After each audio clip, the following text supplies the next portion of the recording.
Good afternoon. We're going to go ahead and call this meeting to order. Welcome to everybody. Welcome to my board colleagues, Dr. Stubblefield, to all of our staff, and to all of our guests this afternoon. Thank you for joining us. It is Tuesday, October 26th, 5 p.m., and we are calling our regularly scheduled board meeting to order. So again, welcome to everyone who's here present with us. Welcome to all of those that are viewing either on Zoom or on YouTube. Thank you for joining us this afternoon. Before we get started with our meeting, just a reminder to please make sure your phones are on silent or vibrate. And if you have your laptops up, please make sure you're muted and your videos are off for bandwidth. Thank you. Unless you are speaking. Thank you. So as we do at every board meeting, we'll read our board norms and protocols. The board, we agree to respect the differences of opinions in making decisions for the district, follow best practices in managing the superintendent and the management of the board itself, to stay on task when conducting business for the district, including while at board meetings, to never surprise the superintendent or each other when conducting official business of the district, to read these norms at the beginning of each board meeting and at board workshops as a reminder of how to conduct our meetings, and to continually self-check to determine if we are following our norms when conducting district business. So again, thank you for joining us, and Ms. Smith, would you please do a roll call? Yolanda Clark. Yolanda Clark, present. Maxine Drew. Maxine Drew, present. Janie Humphries. Janie Humphries, present. Randy Lopez. Randy Lopez, present. Wanda Brownlee Page. Wanda Brownlee Page, present. Dr. Nguyen. Dr. Nguyen, present. Dr. Yeager. Dr. Yeager, present. Thank you. Thank you. Now entertain a motion to approve tonight's agenda. So moved. Second. Moved and seconded. Questions or discussion? Ms. Smith, roll call, please. Yolanda Clark, Yolanda Clark, yes. Maxine Drew, Maxine Drew, yes. Janie Humphries, Janie, yes. Randy Lopez, Randy Lopez, yes. Wanda Brownlee Page, Wanda Brownlee Page, yes. Dr. Nguyen, Dr. Nguyen, yes. Dr. Yeager. Dr. Yeager, yes. Thank you. Motion passes. Thank you. So we will move on with our agenda, and first up, we have our awards and recognition, and we have our Parent Educator of the Year.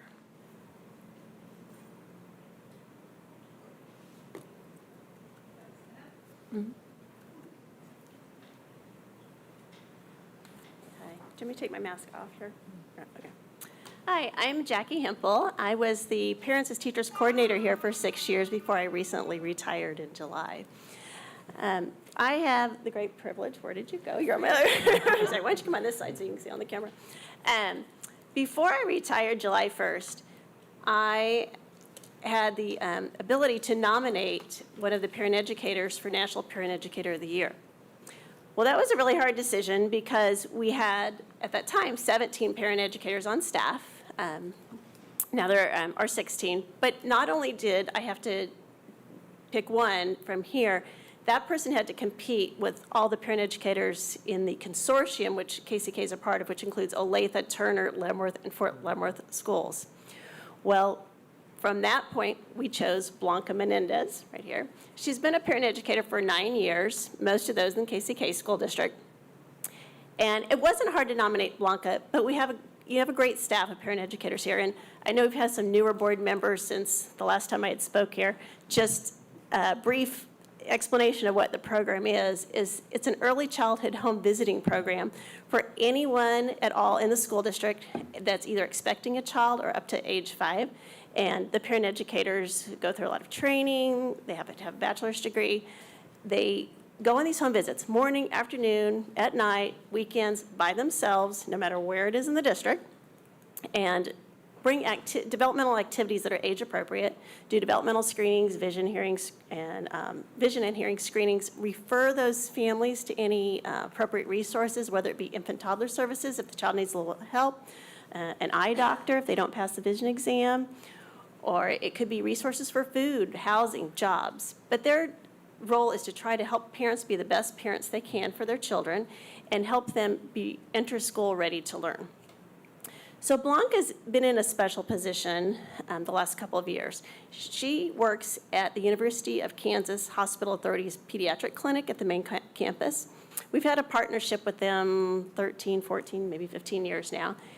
And she works there going on into the well child checks and does developmental screenings, meets with the parents, refers the children on if they need services, which I think last year it was like 362 kids to infant toddler services. That's a lot of referrals. So for speech therapy or Part B services here too, just catching those delays early. And doctors don't have a lot of time to work on developmental areas. It's more medical. They may ask some questions really quick, but they're not seeing those kids.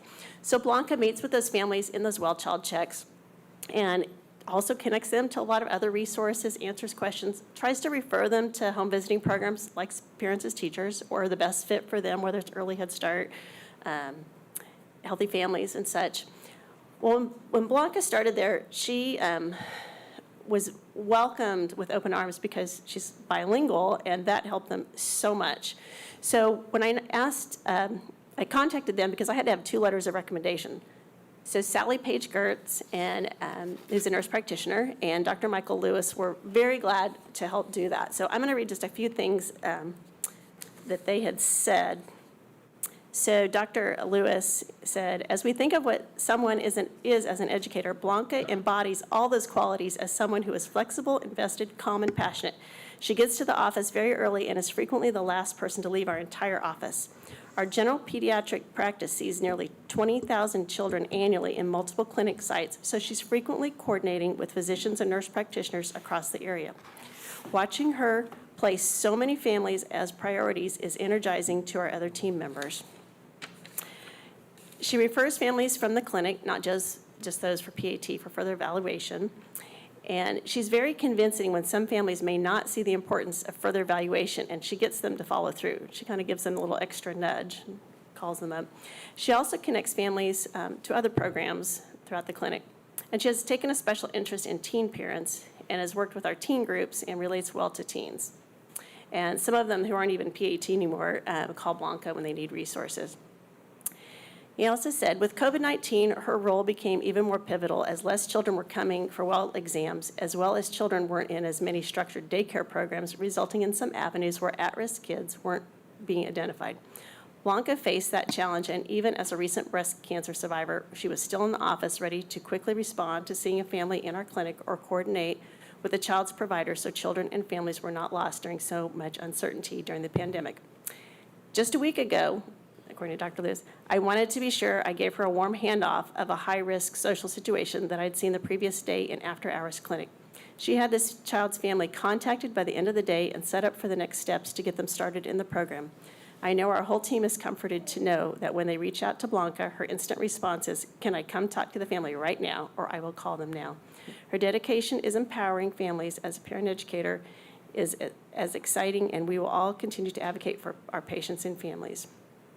Just 8 months after Blanca started this position at the clinic, she was diagnosed with breast cancer. Real whammy. But that didn't stop her. She was still there every step of the way, except when she had to take off her surgeries.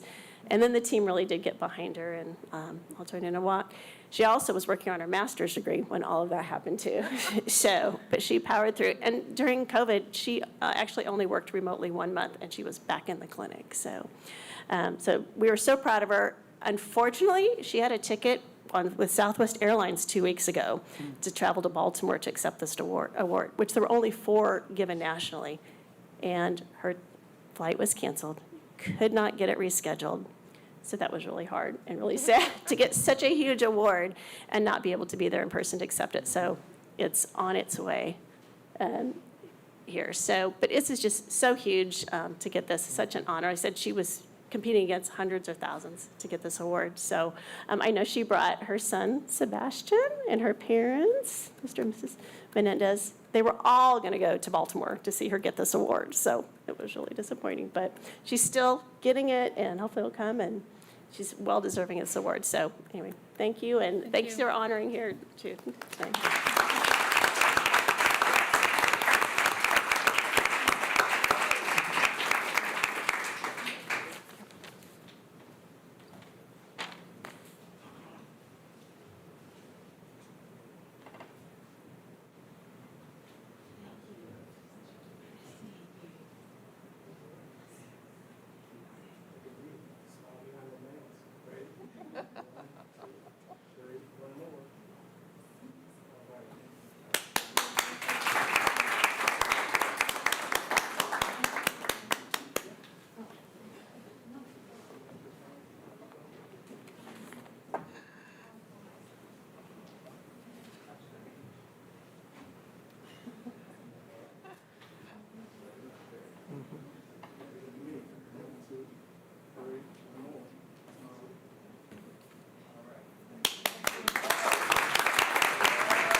Great.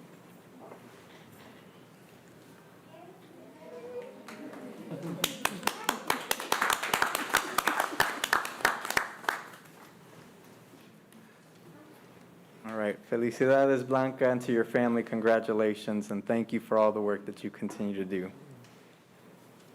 And now we'll have Mr. Linkus at the podium for some more great news. So Board President Lopez, Vice President Clark, fellow members of the board, Dr. Stubblefield, I do have to say this is my favorite time to be in front of you. It's more fun than even discussing COVID. But talking about the great things our students are doing and hearing them honored, it's just a reflection of why we're here. So it's always exciting to come up once a month and get to talk about some of our kids and the great things they're doing. So if I do go out of order, I am going to go by school level. So I'm going to start with ECE. So I know that might be E on the agenda, not A, but I apologize for that, but we'll get it taken care of. The first student I want to bring up is from Banneker, and she's in the pre-K. She was nominated by Casey Gilhausen, who's a teacher, And our student is Elena Felix from Banneker Elementary. So come on up.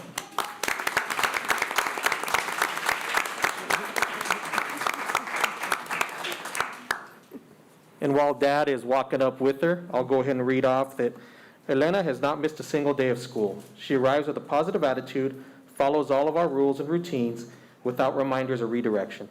She gets along well with all of the children and likes to be a helper in the classroom. She's excelling in our activities and works hard at both home and in school. She does not ever complain and stays focused. She knows that the reason she is at the school is to learn, shows evidence that she is growing and learning every day. She is a wonderful part of our morning class. Congratulations, Elena.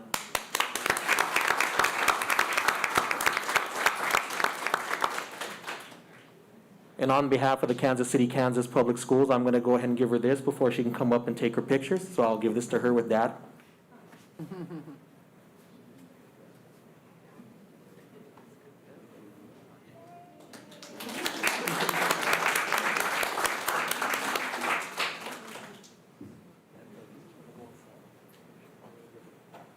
Thanks.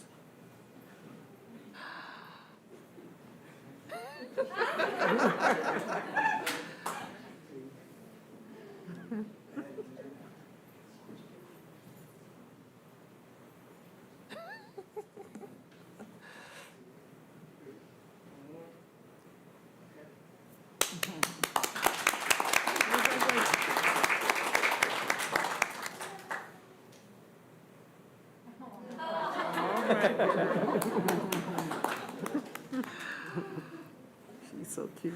Elena, congratulations.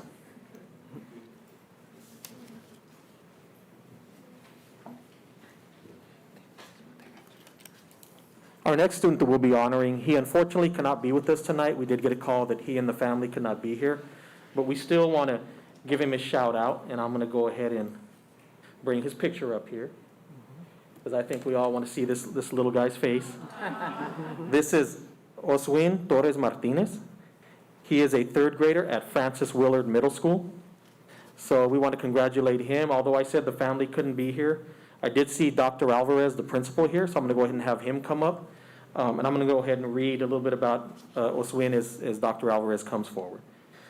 Oswin is an amazing and remarkable student. He is kind and caring, always willing to lend a hand. Oswin is a hardworking and always strives for improvement. He is a leader to his peers, as a constant reminder that hard work leads to success. And we would like to thank Maisi Zhang, who nominated him. So Dr. Alvarez, if you're up here. We'll actually give the teacher the medal, and we'll let her, and then she can we'll make sure that Oswin gets his medal.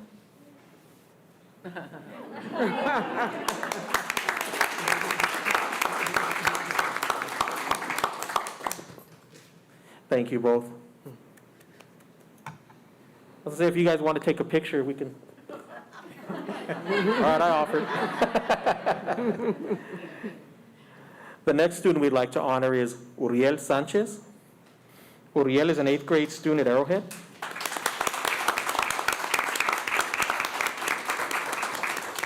And Mom, I know I have a kid about his age. They don't always like it, but you can come up if you'd like. Uriel is an 8th grader who stands apart from the rest. He is kind to both adults and students. He takes notice when his peers are struggling and goes above and beyond without being asked or coerced.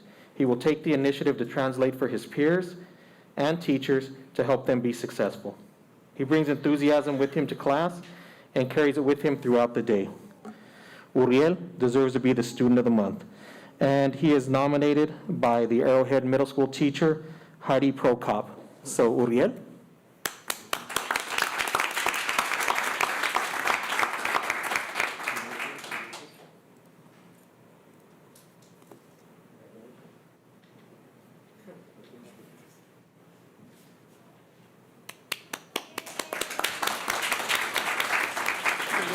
Congratulations.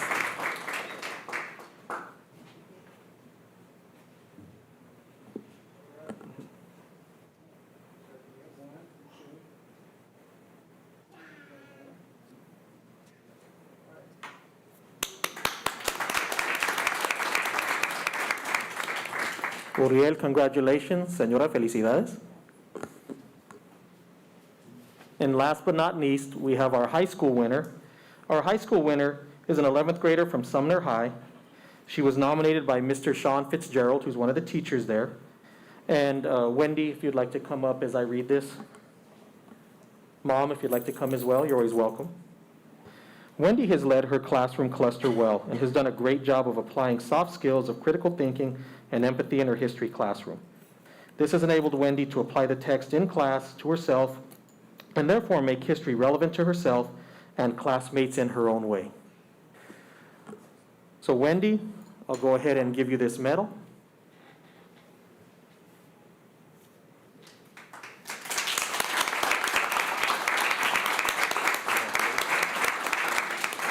Congratulations, and if you'd like to come up front.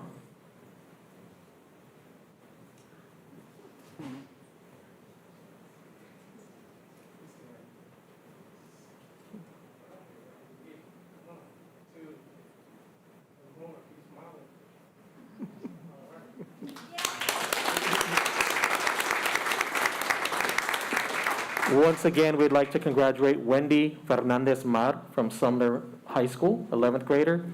Y felicidades a la familia también. Thank you.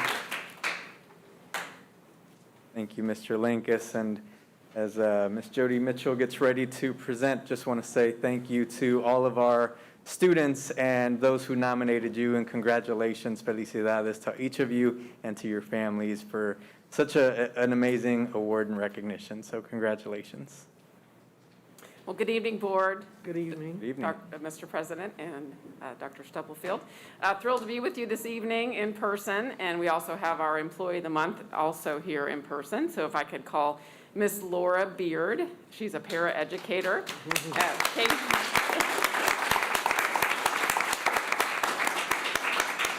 She's at Kansas City, Kansas Early Childhood Center.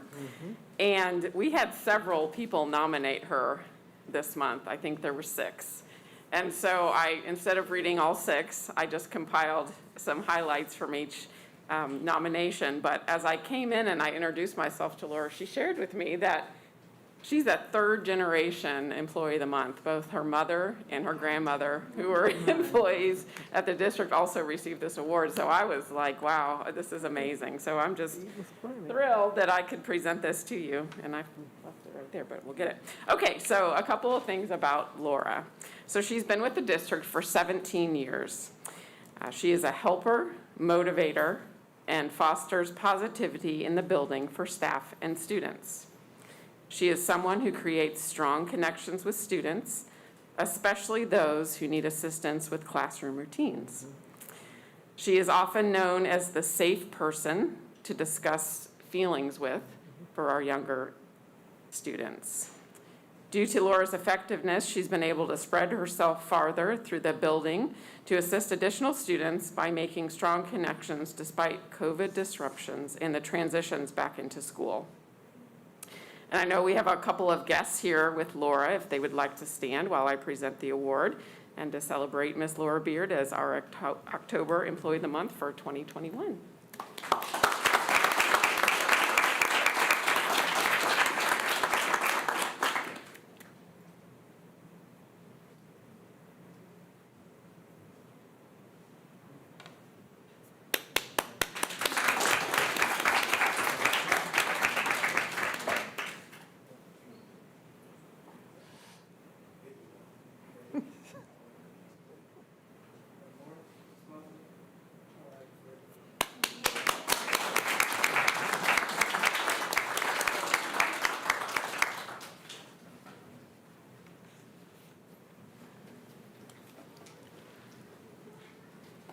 Thank you so much, Jody. And again, congratulations to all of our awardees tonight. And again, just a great moment in every one of our board meetings when we get to celebrate and lift up the successes and the great things that are happening in our district and our community.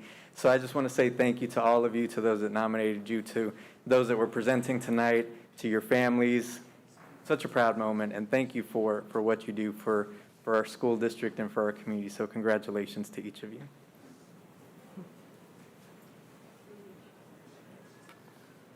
We will move on with our agenda. Next, would be community comment. We have no one signed up this evening for community comment, but just a reminder for those, if you would like to submit comment, please contact Ms. Leslie Smith and we can get you on the agenda. All are welcome to present their community comment in person or via Zoom if that is their preferred method.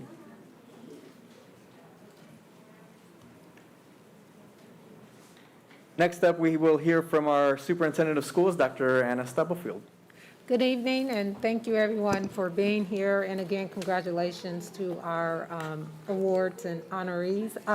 I just want to start by first saying I would like to take this moment to recognize one of our nutritional service employees. I believe she's watching. About 2 weeks ago, Ms. Wanda Gibbs celebrated 44 years of service with the district. Josh Mathesmeyer, the Director of Nutritional Services, said Wanda started working for KCPS in 1977 and continues to show up each day with a smile on her face. Most of the team members she works with call her grandma, and that is very fitting because she has provided the same love and care for our students that any grandma would. On behalf of the board, myself, the nutritional service team staff, school staff, and students, we want to say thank you. You have touched so many lives over the years through the love and care you provide in preparing all of the delicious meals for the students. Thank you again for your 44 years of service and dedication to KCKPS.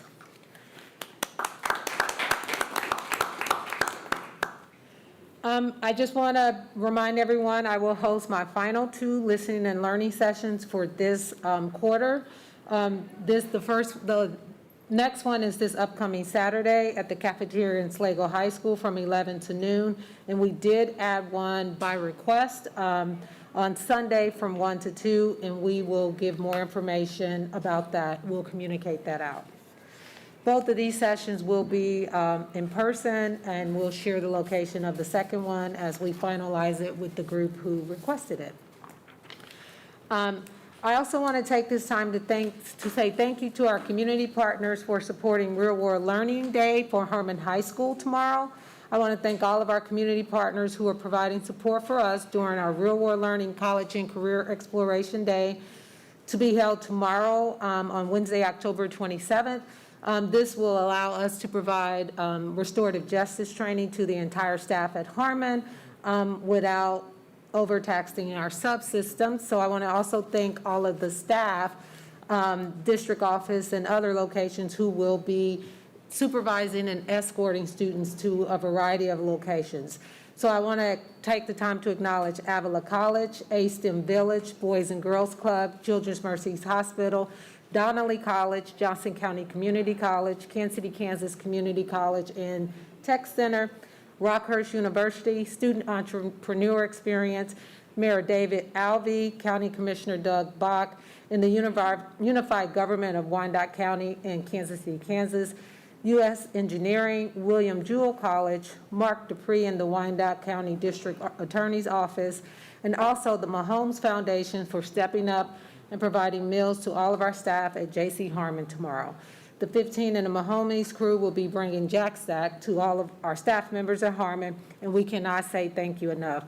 This is what community partnerships are all about, and we appreciate everyone who has pitched in and volunteered their time to host our students and provide real-world learning experiences for all of our students tomorrow. We also want to remind everyone that the KCKPS Department of Diversity, Equity, and Inclusion will host a 3-day summit with the governors from the Southeastern Kenya Economic Bloc on October 27th through the 29th. The summit is being held in partnership with the Global Classroom Exchange and the Kansas City, Kansas Schools Foundation for Excellence, and we'll have several students participating in that as well. And finally, I want to give a shout out to all of our awesome principals during National Principals Month. In particular, 3 of our building leaders were recognized as Principals of the Month for their rebounding, reimagining, and renewing efforts. So we recognize Carl Unger, Principal at Banneker Elementary School, Colette Cheney, Principal at Wellborn Elementary, and Mary Stewart, Principal at Wyandotte High School this past week. And I want to also thank all of the IAOs for their support in pulling together this recognition. Thank you, and have a great evening. Thank you, Dr. Stubblefield. So just a few pieces of things I want to communicate out tonight. Dr. Stubblefield covered a few of them. I do just want to say thank you to the Kansas State School for the Blind. Ms. Page and I, Dr. Stubblefield, and other staff were able to visit the campus on site and learn a little bit more about the work that they're doing there and potential partnership with our school district. And so just want to say thank you to them and look forward to finding ways. I know our staff were eagerly brainstorming things that we could work together on. So thank you, Ms. Page, and to our staff who were able to attend. We also saw our friend Janet Waugh, who was there as well, so it was nice to catch up with her. But thank you to the School for the Blind for hosting us and sharing their work with us. I also want to share this morning, and I know several of our staff or our board members have been attending different JAG initiation ceremonies this week. Congratulations to all of those students who were joining JAG. And I had the privilege to share some congratulatory remarks with students at Wyandotte High School this morning during their initiation ceremony. Jobs for America's Graduates, or JAG, is a program that students can participate in to help prepare for college and career pathways. And I just want to say thank you to Ricardo Avalos, who's the coordinator over at Wyandotte High School, for his invitation, and especially to JAG student president Cavante Freeman, who's a junior, for the warm welcome that he gave me when I was there. So thank you and congratulations to all of those students that are entering JAG this year. And then lastly, and this is just on a personal note because she might be watching, just wanted to say feliz cumpleaños to my mom. She celebrated a birthday last week, and so you don't often get to say happy birthday to your mom from up here. So happy birthday, Mom, if you're watching. I do what I do because of you, so te quiero mucho and felicidades. And so happy birthday to all moms out there, right? And now I'll open it up for any other board members who would like to share. Mr. Lopez, I just wanted to give a shout out to the main library staff on Minnesota. Not saying the others don't work hard, but they work extremely hard, and they're under a lot of pressure, and they deal with a lot of different things because they're dealing with some people who have some emotional problems. And every time I've gone there, I just want to thank them for the way that they treat people. That should just be a common sense thing, but they go beyond the call of duty to treat people with dignity in whatever way that they can help. And I've always seen them do that, even when people are disrespectful to them. They still say, this is what we need to do. Can I help you? We want to help you. So I commend them because they're doing a lot besides doing what the library is supposed to do. They're dealing with a lot of social issues. So I just want to commend them for the way that they handle themselves and the professionalism and then a sense of humanity. They really do care, and they're going that extra mile. And I also wanted to thank John Harding, the superintendent for the School of the Blind, and Meritus Altuna, I may not be pronouncing her name correctly, but who was the program director, because that was an awesome experience. And I do hope that we get a chance to build and forge a relationship. And then I also wanted to say, we lost 2 district employees that I know of. Denise Jackson Nichols, I know her maiden name was Jackson, who was a para at Washington. I don't know where she went after that, as well as Dejanay Harris. We do want to extend our sympathies to their families. Thank you. Thank you, Ms. Page. And yes, anytime we lose a family member of our district, it's a moment of reflection, and we send out our hearts and prayers and love to the family and loved ones of anyone that we've lost, and especially those that you've mentioned, Ms. Page. Thank you so much. Okay. Thank you, and a great segue to our next agenda item, Ms. Page. Speaking of the libraries, we have up in front of our board our quarterly report from Ms. Carol Levers. And I think this is an informational item for the board to accept as an informational item. I don't know if Carol's online, but she's not here, so. She's silent. She is. Ms. Levers, anything you need to share with us this afternoon? Yeah, it's just an informational item, and it's just in front of the board this evening. Thank you also, Ms. Page, for acknowledging the staff, main staff. We appreciate that. Thank you. If there are no questions for Ms. Levers, move to approve the, So move. Second. moved and seconded. Questions, discussion? Ms. Smith, roll call, please. Yolanda Clark, Yolanda Clark, yes. Maxine Drew, Maxine Drew, yes. Janie Humphries, Janie Humphries, yes. Randy Lopez, Randy Lopez, yes. Wanda Brownlee Page, Wanda Brownlee Page, yes. Dr. Nguyen, Dr. Nguyen, yes. Dr. Yeager. Dr. Yeager, yes. Thank you. Motion passes. Thank you. Next on our agenda, I would entertain a motion to approve tonight's consent agenda. So moved. Second. Moved and seconded. Questions or discussion? Ms. Smith, roll call, please. Yolanda Clark, Yolanda Clark, yes. Maxine Drew, Maxine Drew, yes. Janie Humphries, Janie, yes. Randy Lopez, Randy, yes. Wanda Brownlee Page, Wanda Brownlee Page, yes. Dr. Nguyen, Dr. Nguyen, yes. Dr. Yeager. Dr. Yeager, yes. Thank you. Motion passes. Thank you. Up next on our agenda is informational item from Dr. Meidel about the Kansas City Teacher Residency Program.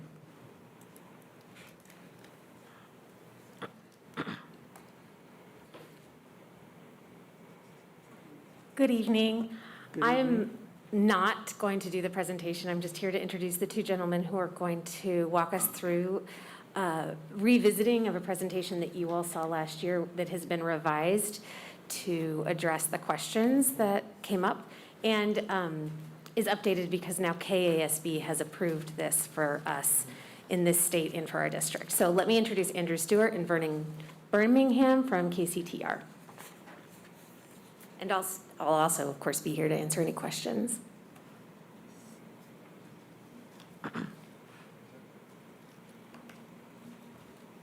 Good evening. We are, as Liz gracefully introduced us, from the Kansas City Teacher Residency. As was the case when I spoke to this body last year, what we are here to do is to broach a topic around partnership. KCTR is a teacher preparation and development program.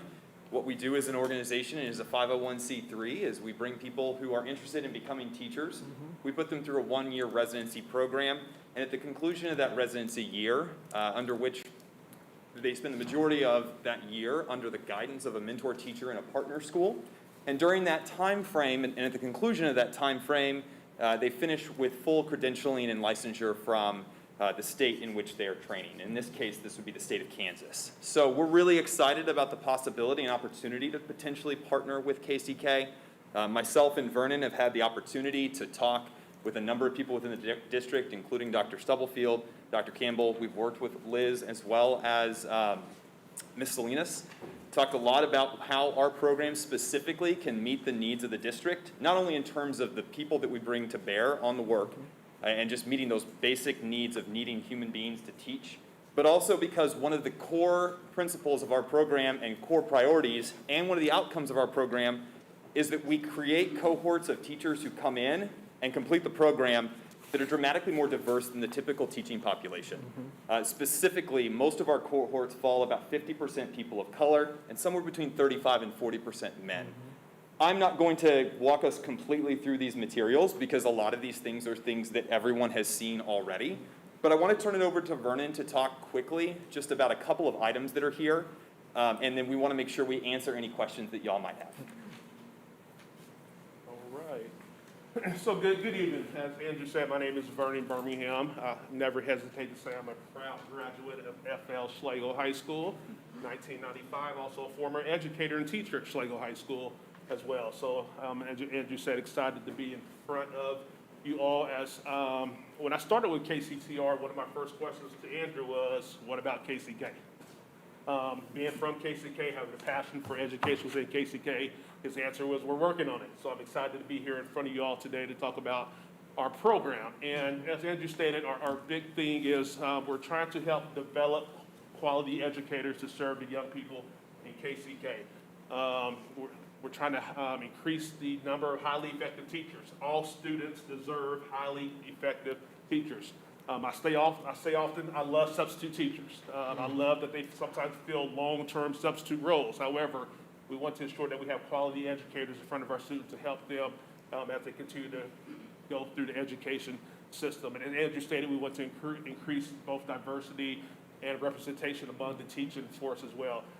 Even currently right now, we are, our first cycle applications right now, we have 39 applicants, 26 of those identify as teachers of color. So we're going to continue to press that as a priority measure for us. I'm just going to touch on two quick things here because these were items that were broached in the past. So one is just a quick note on how our program is structured. I mentioned before that it's a one-year program that results in credentialing or certification or licensure, whichever nomenclature you prefer. But the residency year is a year where we get a long runway for these individuals. They get the opportunity to train under a master teacher within the district, and they spend 4 days out of the week with that person. The 5th day of the week they spend with us. The coursework hours that they accumulate on that 5th day count towards both certification as well as the accumulation towards a master's degree that they complete during the 2nd year. All program participants for KCTR are required to complete 4 years within our program. 3 of those years are as certified teachers. And I'll add one other piece of that. The beautiful thing as well is the building leadership and administration actually have a lot of input in helping identify the mentor teachers, as well as helping select the residents that's going to go within their school spaces. So it's not just us placing individuals in there on our own. It's a collaborative effort between the district, building leadership, and our team as well. We demonstrated over the years, in the short time we've been doing this, we've been impactful with what we've done. We've been able to place close to 200 teachers within schools and school districts and on the Missouri side thus far. So we feel we can continue with that impact on the Kansas side as well. Andrew lifted up earlier, 43% of those individuals identify as teachers of color. 90% are Kansas City natives. I should always have a strong feeling about where you're from. You tend to have a little more passion about. And we're excited about that. Even right now, we received an email last week from a current resident who said, I heard that you're going to KCK. How can I get over there next year?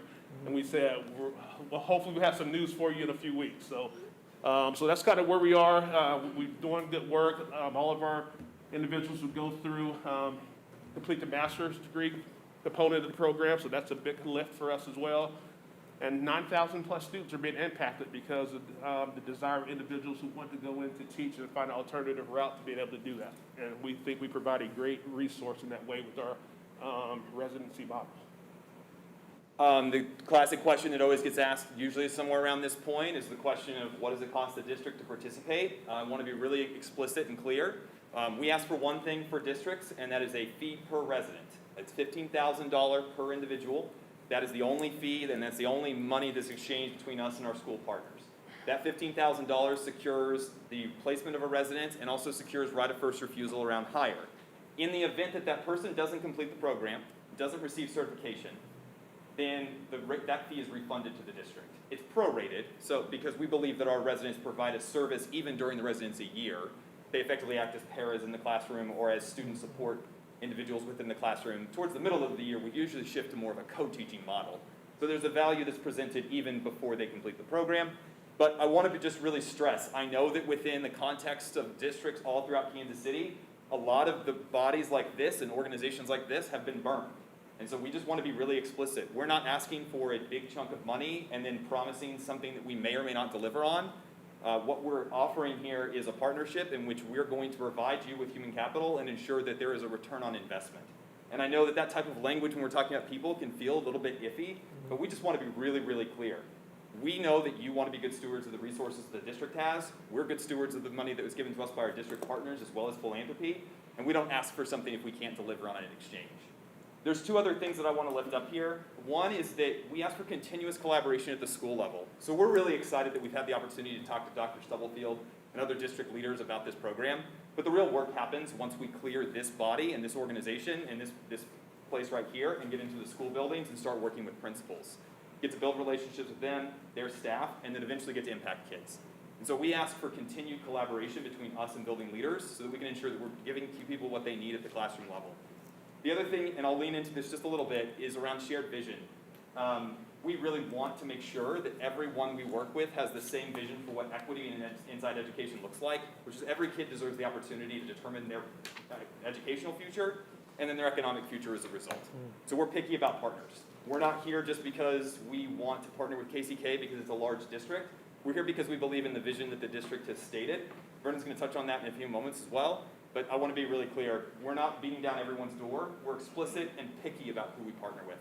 And then I'm not going to talk through this deck really with any kind of explicit detail. But again, just on this idea of making sure that we deliver on what we promise. These are outcomes for our 2 largest district partners. This identifies and details how many residents they've paid to host and how many full-time educators they've received on the back end of that. So I just want to make sure that we're all on the same page, that when Vernon and I stand here in front of you talking about partnership, we really are talking about something that we can deliver on.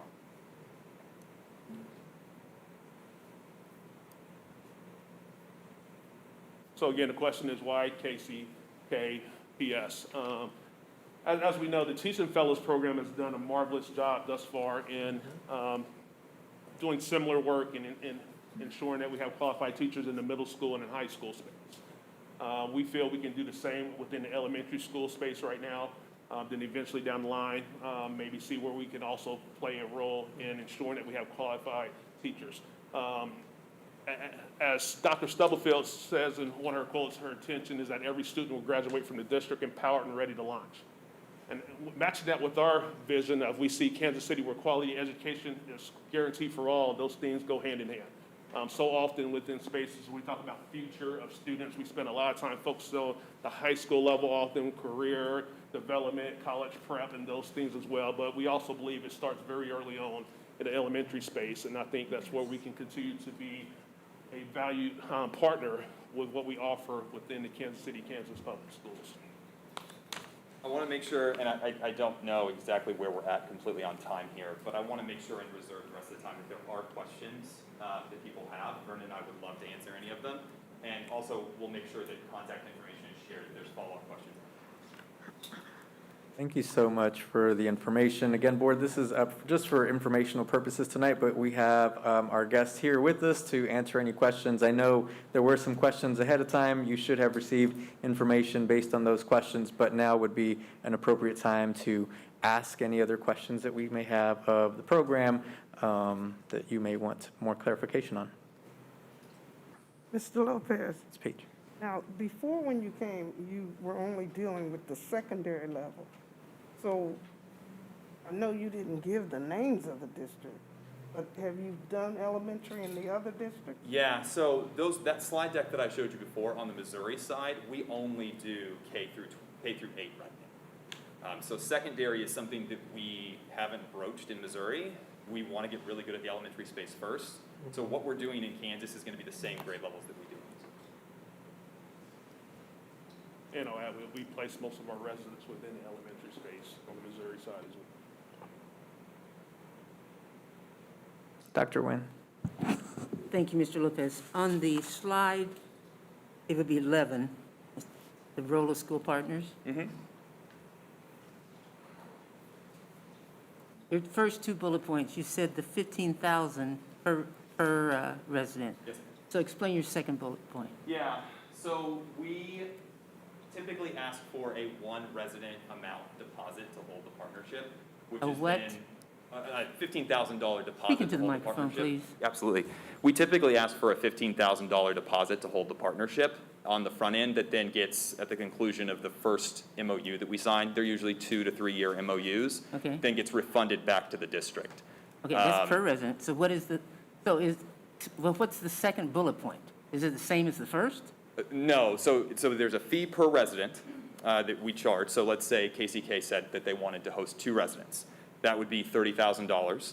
And then there would be a deposit that we would ask for that's equal to the amount of 1 resident, so another $15,000.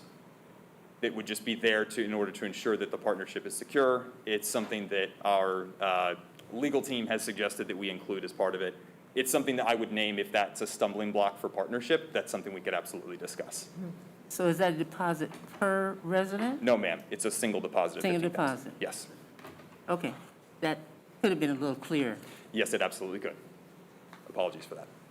And I guess this is a question for Dr. Stubblefield. So what is the teacher paid? The teacher pay. the- Paid, yeah. So the first year, when they are a resident, they actually are paid through KCTR, a $25,000 stipend. And then when we hire them and they're an actual teacher, they are on our teaching contract. As a first year, first level? First year, first level, unless they somewhere have some additional hours or something that we can actually count. Yeah. Thank you, thank you. Thank you, Mr. Lopez. Thank you, Dr. Nguyen. Other questions? I don't have a question. I just wanted to know that I was very impressed in seeing the information and just wanted to say thank you for presenting it. Thank you for having us. Yeah, thank you for your time. Thank you so much for the information tonight. Board, if you have any further questions after this meeting, please feel free to send those to Dr. Stubblefield and to Dr. Meidel, and we can get those to these two gentlemen as well. Thank you so much, and we're glad to have you, former Schlegel Stallion, with us tonight as well. Thank you. Thank you. Thank you.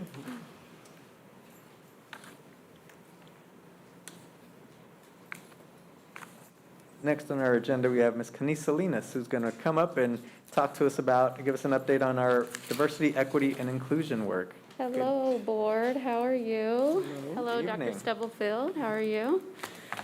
I am here to tell you guys what the Department of Equity and Inclusion has been up to since I started. Start the sharing. So the Department of Equity and Inclusion, which includes myself and two coordinators, have been working really hard to make sure that we are living up to what our title has stated. And so in order to start this work, we are starting with professional development of all staff, including custodians, police officers, secretaries, cafeteria workers, everyone in the district. Certified and classified. We are using information that I will share with you in a slide further down that's called Equity and Efficacy and Interpersonal Dynamic Pedagogy, which AKA just means diversity in communication. And so I'll talk a little bit more about that here in the next few slides. We give support to many departments, and we look at making decisions through a diversity, equity, and inclusion lens and keeping DEI in mind at all times. We look at conscious awareness of self. That's where we're starting, where we're looking into our own biases and stereotypes. And we are going to then move to how do we communicate with staff once we figure out about our stereotypes and our biases. We have a curriculum. I'm getting ahead of myself. We work with the curriculum department. We've been looking at bias in books, and we also went down to the Kansas City, Kansas Public Library and looked at their book adoption and wanted to make sure that we felt like we weren't missing something in the books, or the books didn't have any overtones or bias in the books. I will have to say Carol Levers and her team did a great job selecting the people who buy the books, it won't even come to me right now. But they did a great job in selecting those folks, and that we did not see a lot of red flags or any red flags when it came to the books that are going to be in our library here soon. And then we work with human resources. We've been working really closely with Kelly and her team on their goal of recruit, hire, and retain. And we are looking at different things such as our hiring practices, what we look at when we are interviewing candidates, like our interview questions. And so just passing through DEI, just saying, hey, how does that look? How does this sound? And those conversations have been going. Also, we work with schools on how to have difficult conversations around race, gender, ability, and age. This season, we are in a season where people are stressed, people are frustrated, people are mad. And so I don't want our schools to have to navigate this space alone. And so our department will help with supporting schools with conversations for adults and students. And then lastly, we hope and pray that everyone in our school feels like they belong in KCK. And so that is our goal, that we are making sure we have a department where anyone can call on us and ask for support because they belong here. And then lastly, we are leading in trainings, we're leading in discussion groups, and we're leading in mediation. Secondly, I just wanted to share with you, so you're doing all these trainings, but where's the information coming from, right? And so I'll have to say that my team prior to me looked into NATE, which is the National Academy of Advanced Teacher Education. This is out of Yale, and the mission of NATE is to recruit, develop, and leverage experienced top-performing educators to improve student and school outcomes. Basically, they are a professional learning warehouse. And what they used to do is they used to bring teachers all over the world to Yale and to study under Tony Clemmer and other host of individuals who write professional development. Well, because of COVID, they took their professional learning and took it to the web. And so now instead of going to Yale, you can actually purchase the curriculum and then run it from your own schools. And so this is the work that we started this year. We are working with the leaders, and now Tony has given us the rights to practice some of the work with our teachers, see how effective it is, and see how it's going. I have a copy if you would like to see any of the curriculum, the board, if you want to see an example of some of the curriculum. But it's an easy place to start. They're not heavy topics right now, but it starts the dialogue and the conversation. So that's NATE. And so here are a few accomplishments that the Department of Equity and Inclusion have done thus far. Hopefully by the end of this week, I can add the International Classroom Exchange to our list and host of great things that we're doing in KCK. But we are proud to say that we're helping with curriculum bias text cadre. We took and given the HEEDS Equity and Climate Survey, and basically that was asking teachers and leaders how did they feel about being a part of our school district. So we are not finished with that survey. As soon as we get that complete, we will bring those results to you. We are proud to say that we also have our administrators and our cabinets trained with our Leading with Equity and Empathy series. And so actually our administrators are ahead of our teachers in the work, so that is great. We support new teacher orientation. We've been on multiple school visits, again, helping with HR, diversity recruitment and interview questioning. The police, the custodians, and the student service department we're training. KCKPS library, support college and career fair, pre-service teacher Q&A. We've been talking to lots of young people about what it looks like to work in KCK. Curriculum sustainability, collaboration with Global Classroom Exchange. We can't do this work by ourselves, so we're always seeking support from other groups and reading and looking for ways to learn on our own and continue in the learning. And then the last part is the district-wide support and collaboration, just helping all that we can do. I just want to, were there any questions from the board? Thank you so much for the information and update. We'll open it up to the board. Dr. Nguyen? Thank you, Mr. Lopez, and thank you. Thank you. On your, it may have been your first slide, the one that. Sure. What will the department? Yes. Yes. Help me understand your last bullet point in the middle part, staff feel that they belong. You said something like, this is important. Yes. What does that look like? What does that system look like? How does that operate? Sure. And how do staff who don't feel like they belong, how do they contact you? Sure. So multiple ways. By me getting out and my team out into all the school district, with all the schools, we are making sure that we shake hands, we leave cards, and we tell them who we are, first off. Secondly, when we are in front of principals, I'm hopeful that, and I have had principals refer teachers, staff members to our department if they are suffering with anything that goes along the categories of race, gender, sexuality, or ability. And so if this is something that we can support you with, we can talk you through. I could give you examples, but because of confidentiality, it would be hard for me to give you an exact example, but let me say this. I'll give you a good example. We have some staff members who may or may not feel like they are being seen.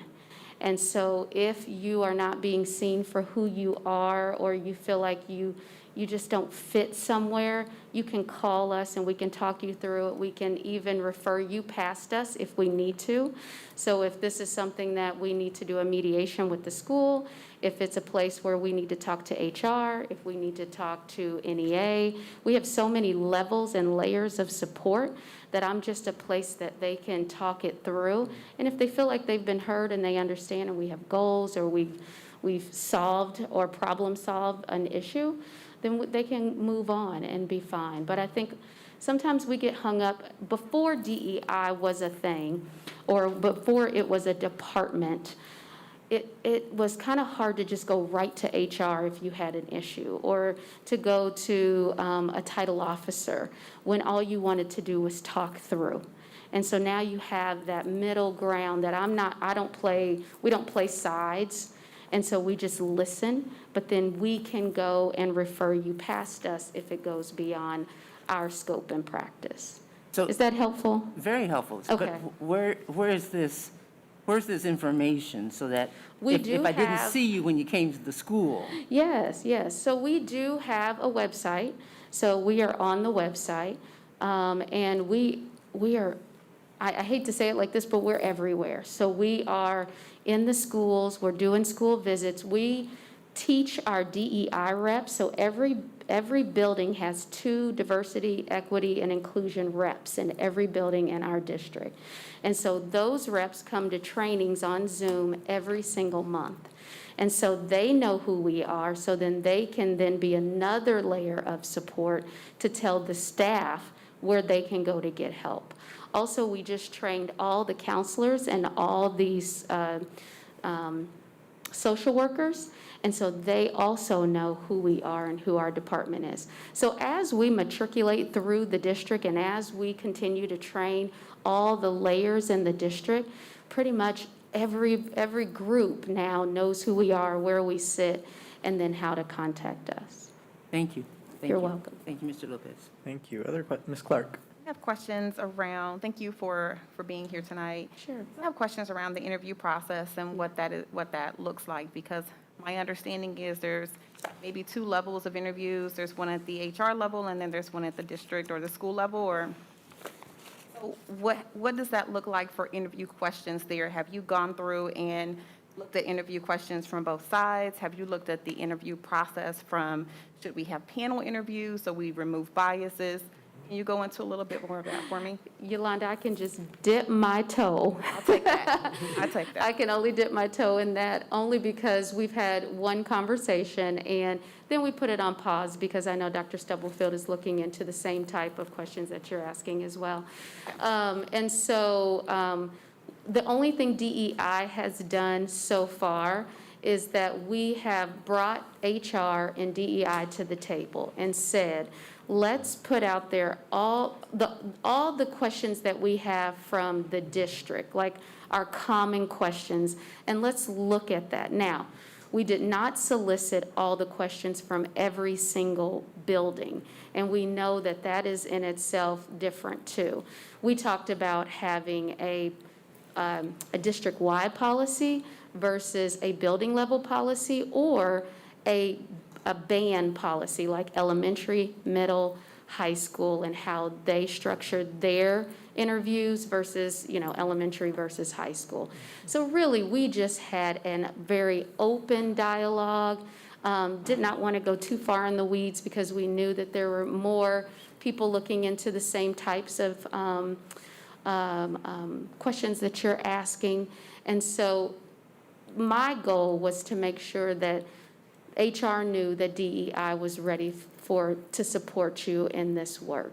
But that's as far as we've gotten to, is just to kind of talk about what's out there. What are all the different things that we've heard around the district and all the different types of questions that are out there. Okay, I do have one more question. Yes. And my next question is, this is a big topic, and it touches a lot of different places, and so I know it will take time. Is there a plan for some type of annual refresher? It's one thing when it's in front of me right now, and I'm very cautious of it for however long, but those people that are not living and breathing it every day like yourself, Yes. or maybe your staff, will there be some type of online course that has to be completed every year? Yes, Anything? you're right on it. Okay. So all of our courses are in Canvas. And so say that a new teacher onboards today, they have to complete Module 1.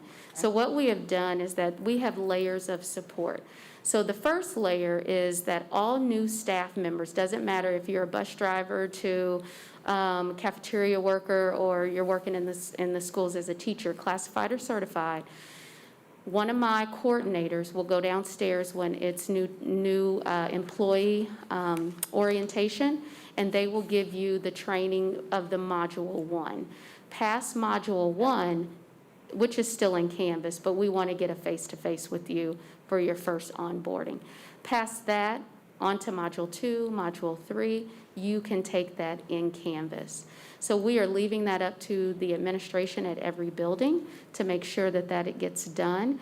But my goal and my hope is that it's just like our trainings that we do when we come on every year. That'll be what we do every single year, and to revisit these same things because you can't hear it enough. And so currently, we have talked about self-awareness. We've talked about implicit bias, and now we're at stereotype threat. And so that's what majority of our district will get in these first few months. And then in January, we'll start up with different types of communication. And then we have a year 2. So no, this is not, we are here to stay. And but we do know that this type of information needs to happen in chunks and give time for processing.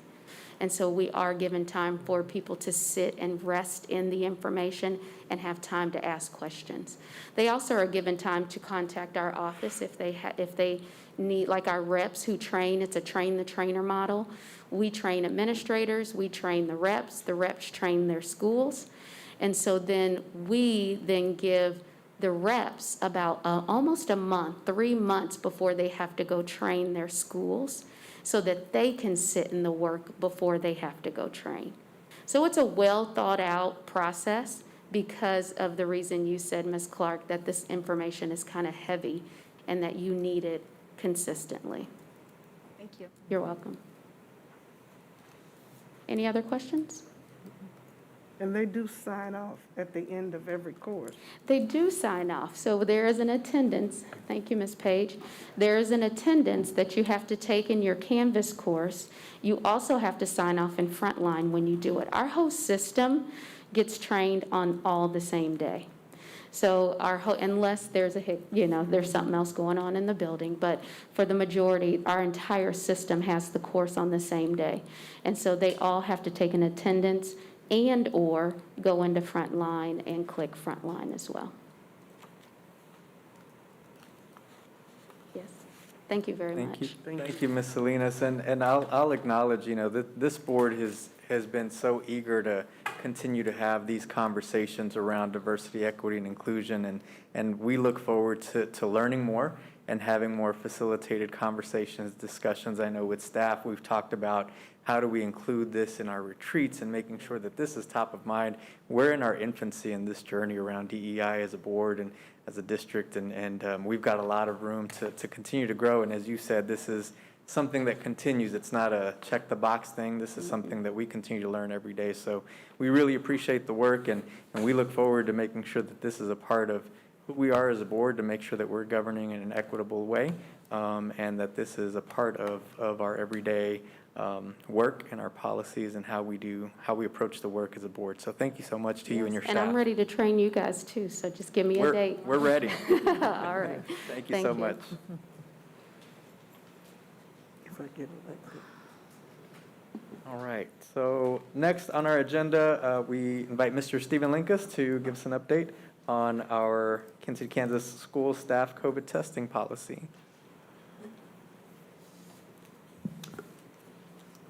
Good evening. Let me just pull up my PowerPoint. Apologize for that.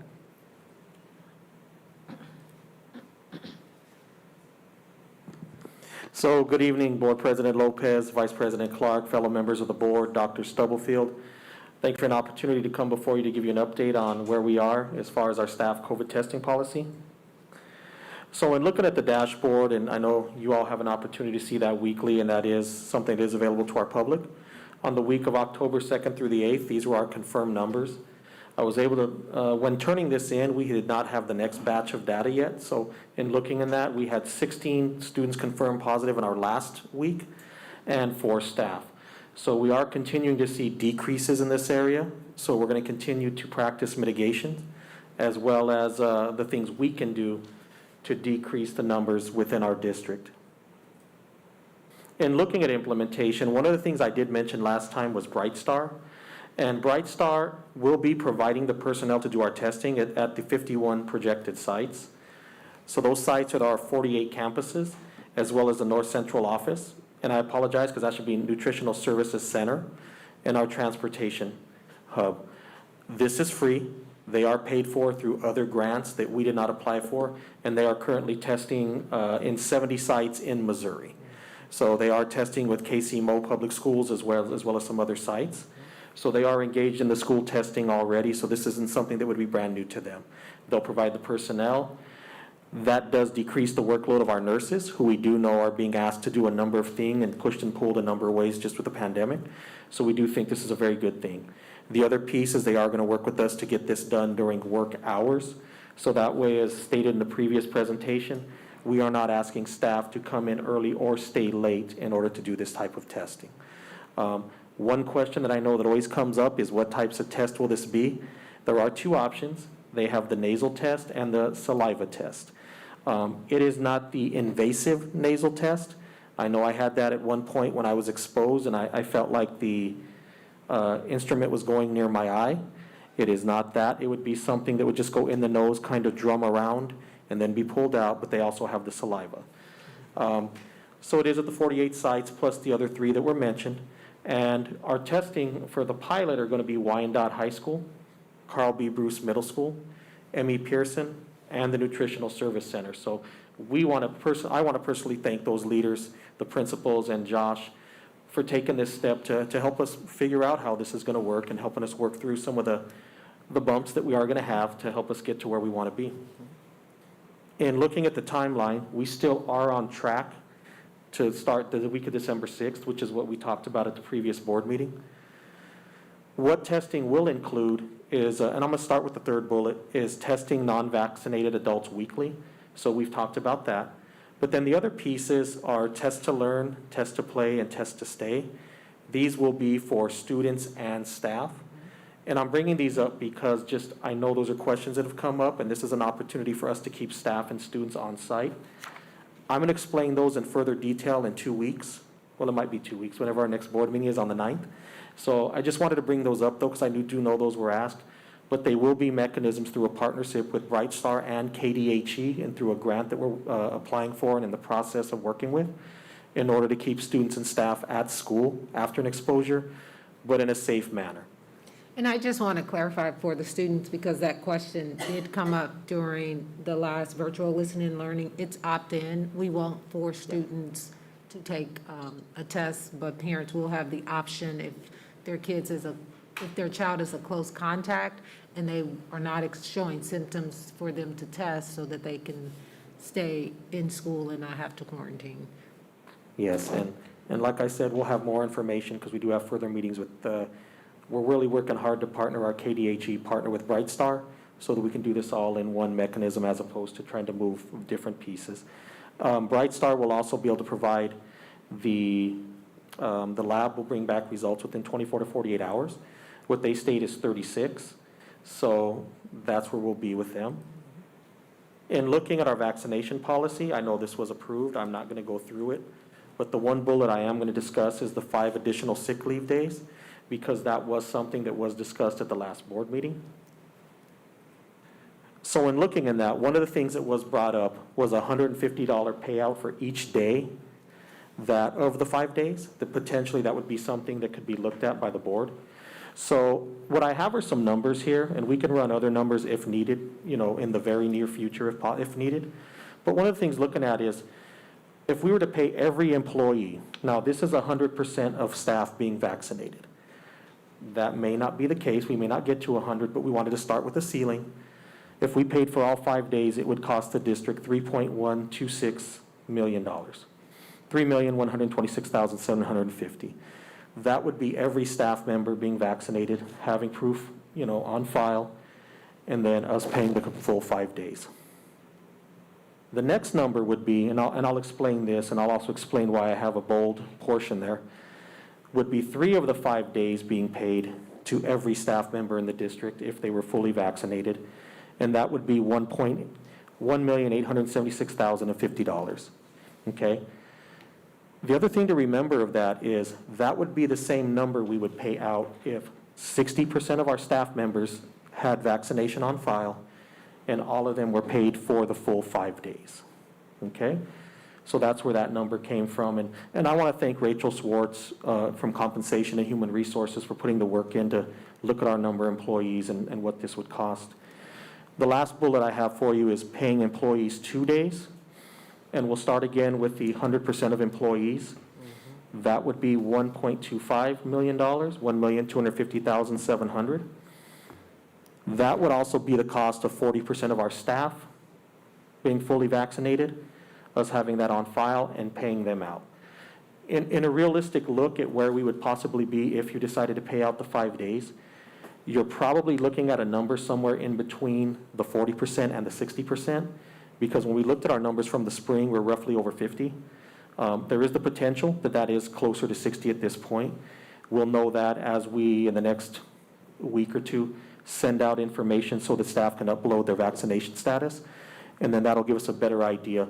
But that 1.25 to the 1.876 is a very good number, an indicator of where we would probably be as far as a payout. We can use other numbers later. If the board makes another decision, we can definitely get those numbers to you if you decide on a different amount of days or what have you.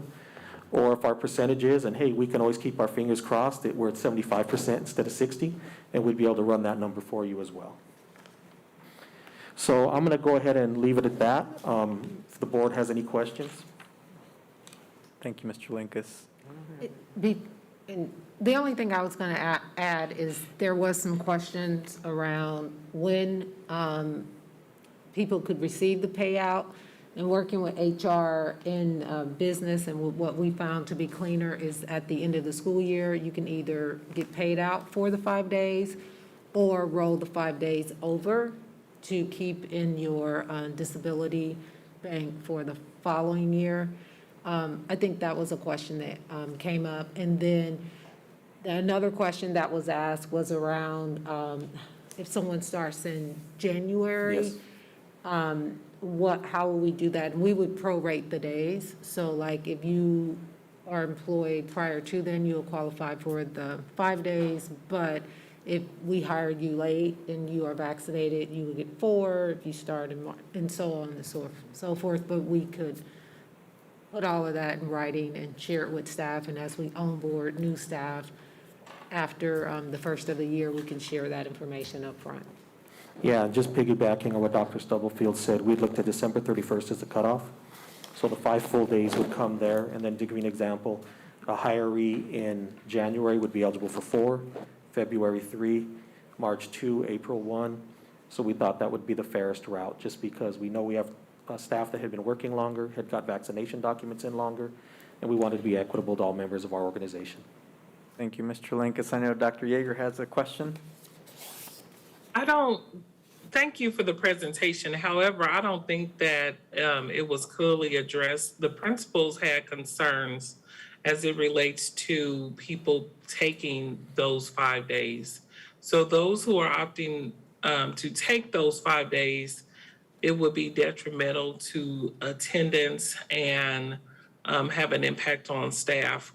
And I think the board had asked what were some alternatives to the payout, because I still didn't see how that's linked to our budget and the impact it would make on our budget financial numbers to have a payout.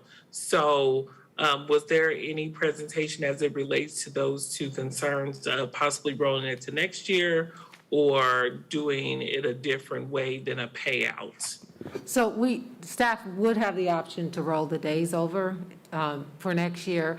And then as far as our budget, all of this is COVID-related, so it would be built into the ESSER dollars for the payout. And the other costs, part of the KDHE grant, those are things that are included, so these things would not necessarily be coming out of our general budget. I don't think that the board has discussed where all of those ESSER dollars will be going and if this would be agreeable to use these funds in this way rather than a different way. But there is part of KDHE's grant, some of that will come out of, it can come out of that. But that is something if, we're presenting it to the board, and if the board was not in agreement, then we would not offer it. Ms. Page? Yeah, I just wanted to say, I think it's a good thing if the states all over are giving incentives. They're paying people money, they're having drawings, and that seems to be something that people use to motivate people to get the shot. You shouldn't have to, but we have to do what we have to do.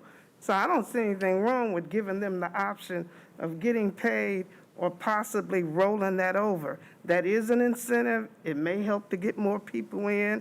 And then if you look at what we pay when people are getting sick and what we're paying for subs and what we pay labor max, when you add all that up, it's still the same money. But it's just coming out a different pot. And then I had another question. When you give the data on the dashboard, it's always 2 weeks behind. There's no way that can be, it should be a way it should be current. We, what we do, Ms. Page, is this one was 2 weeks just because of when I turned in the PowerPoint for the board presentation. We go Wednesday to Wednesday, so the most current data will actually be tabulated and come out tomorrow. Well, I don't mean to disagree with you, but when you go back and look at most of what's on that dashboard, it's 2 weeks behind. So I'm just asking, is there any way to get as current as possible? I will talk to Ms. Lewis, Tiffany Lewis, who's our health director, and also Dr. Toe, and we can look if there's any ways we can get that to be more recent, or maybe even if we can look at that being available maybe on a Monday and see if that'll help us out. So when we come in front of you guys, we can be more recent. So I'll definitely speak to them about that. Other questions or discussion from the board? Ms. Clark? My only concern is these 5 days go into their sick bucket. How do I say this? I want us to be careful with integrity. So I want to use my days, but they're in my sick bucket. So how am I going to use those unless I'm sick? So just maybe thinking about what that looks like, because follow what I'm saying? Yeah, I follow what you're saying, but in general, you get an additional 5 days. So if I have 10 days and I give 15, if I use 5 sick days and I still have a balance of 5, they won't be able to say, oh, these are my COVID 5 days. If they have 5 more days than what they would have had from the baseline, they can buy back. Because otherwise, there's no way, unless you create a whole nother system to say, this is my COVID day, because it's just a disability, like all of the days just say disability when you select it, correct, Kelly? They're disability days. So they just go into the general. So if you still have 5 more days than you had at the end, you would technically, either you can roll them over like you typically would, or you can request to be paid out for 5 days Okay. at the end of the year. Yeah. Correct. I still want to and Ms. circle Oh. back to how we're going to handle staffing with those 5 days. If 20 staff decide to use 5 days all at once, that still is going to put principals in a predicament.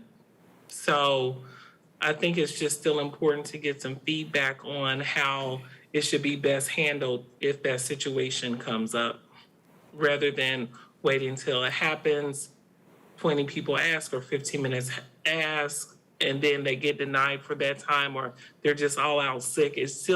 I'm still concerned about staffing. Yeah, and that's a challenge we will face whether we add these 5 days or not.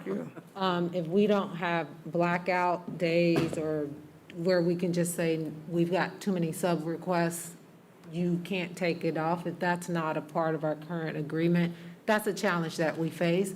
The principals did request to offer the payout because they felt like that would incentivize people not to use the day because of the rate of pay that the days are being paid. But if we don't add any of these days, that's a challenge we face daily, as long as people have disability days available.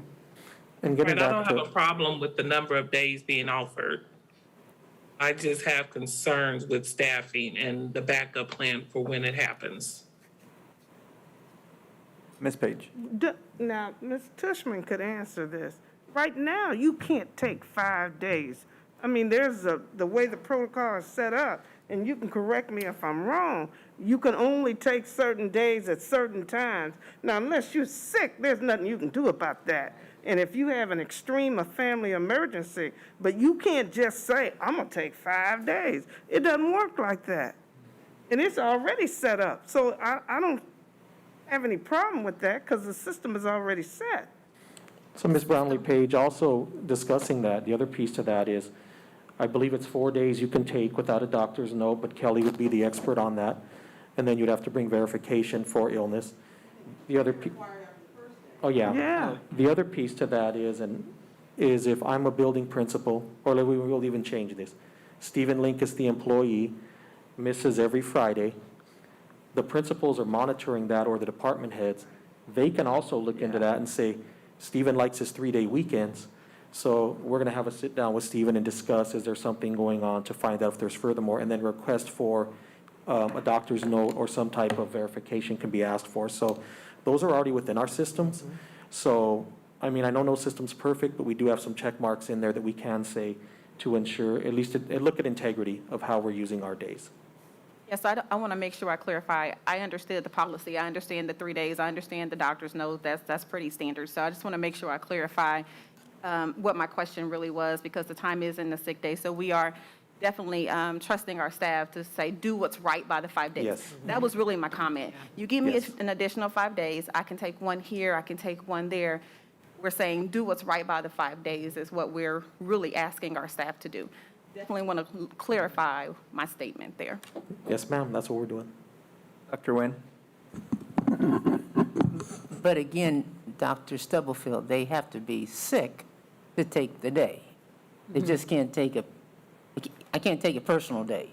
Or No, even, and you would have to follow the current policies in place around sick leave. and they have to verify just from 1 day illness? After,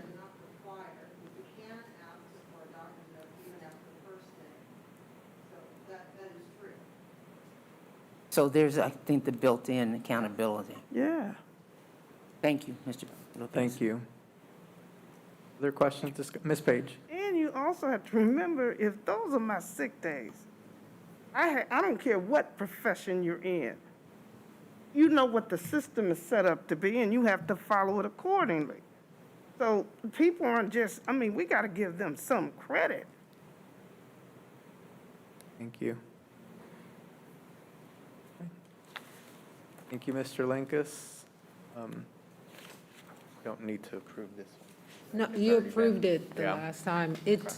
So our next step will be to move forward with finalize the information around the 5 days and create the communication and share it with the board and share it out with staff on how it will work. And then at the next meeting, I'll bring more of the logistics engaged with the test to play, test to stay, and some of those other logistics so that we're all clear on that. Thank you. Ms. Clark, did you have a question?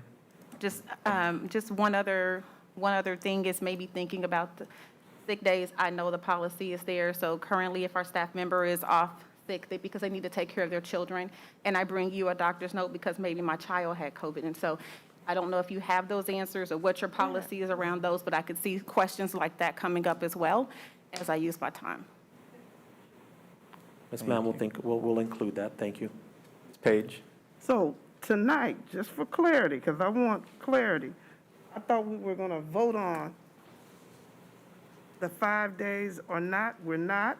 We're waiting, but yet you're saying you want to roll this out by December the 6th. So by the next meeting, we're going to be able to do that and do that effectively? I'm just asking, because we had said he would bring us the data back.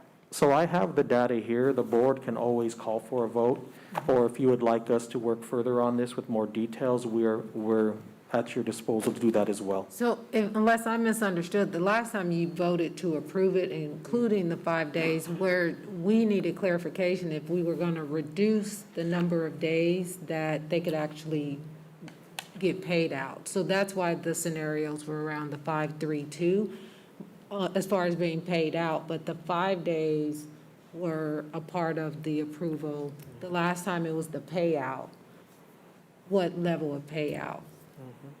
So if, And we still didn't get the information relating to the ESSER funds and how this will be impacted.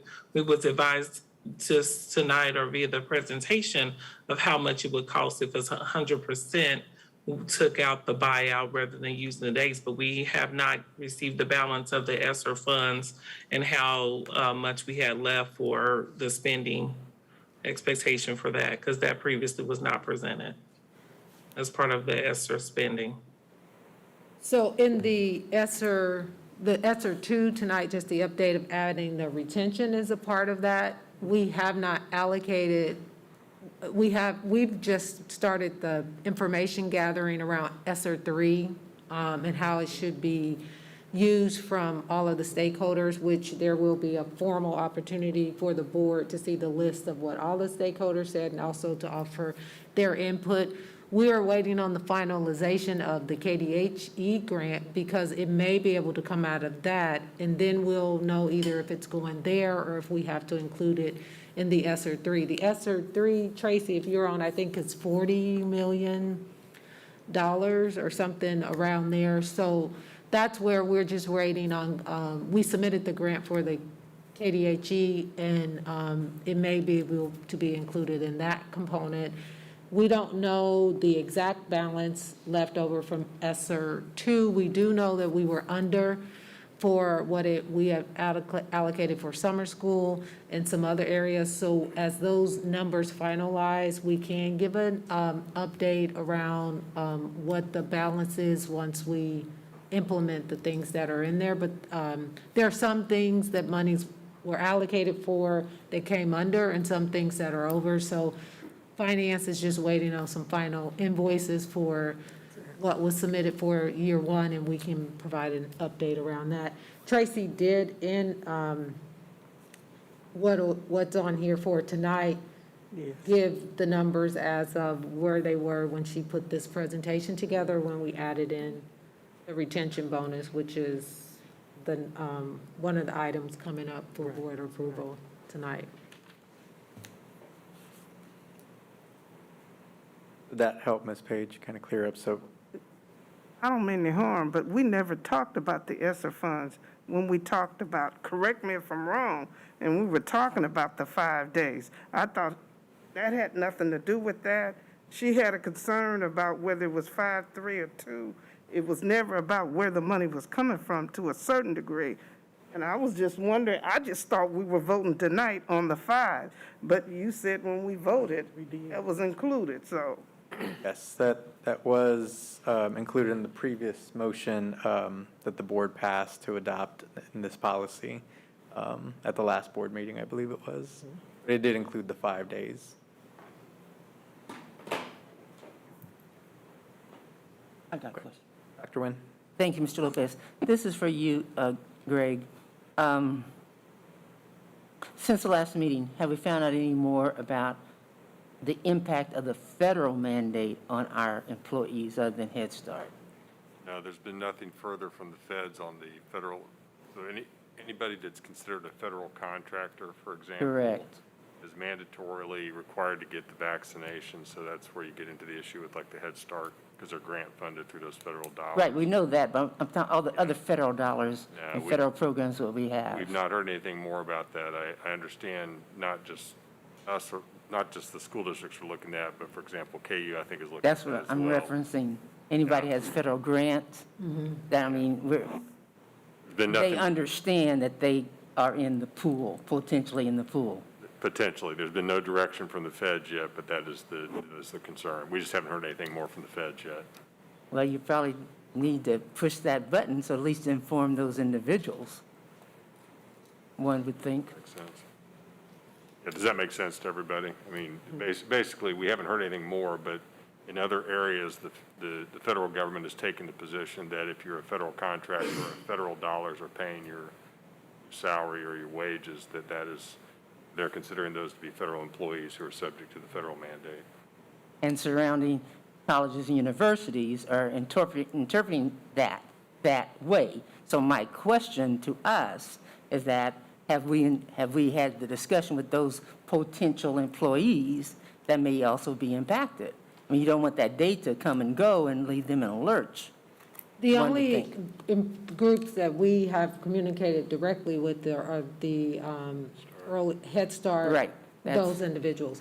We have not talked with other employees because we have not heard, anything different or been guided to say you may be impacted.